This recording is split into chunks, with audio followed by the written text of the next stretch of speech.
एक बार की बात, सभी लोग ध्यान से सुने। एक व्यक्ति, उसने शंकर जी की तपस्या। शंकर जी ने कहा कहो वरदान मांगो। आए, क्या चाहते हो? उसने कहा कि महाराज हम ज़्यादा तो कुछ मांगते नहीं हैं, ज़्यादा नहीं, थोड़ा सा ही, थोड़ा सा। शिव जी ने कहा तुम मांगो, क्या चाहिए?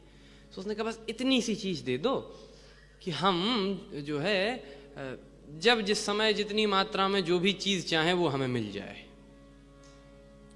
अब बोलो ये थोड़ा मांगा?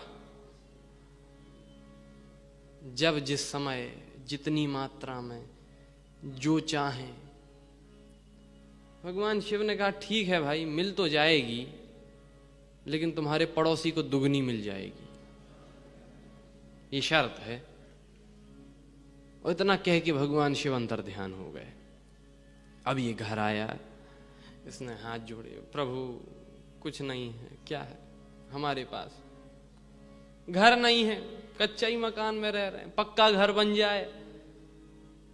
शिव जी बोले तथास्तु, बन गए। पड़ोसी के 2 बन गए। प्रभु गाड़ी नहीं है, मिल जाए। मिल गई, पड़ोसी को 2 मिल गई। अब ये अपनी गाड़ी से खुश ना होए और पड़ोसी की 2 गाड़ी देख के दुखी हो जाए। अपने सुख से सुखी ना हो, पड़ोसी के सुख को देकर दुखी हो जाए। सो ये बोला हे शंकर भगवान, जब एकदम स्पष्ट हो गया तो बोला हे शंकर भगवान। बोले क्या है? शिव जी बोले हमारे घर के आगे 2 गड्ढे हो जाएं।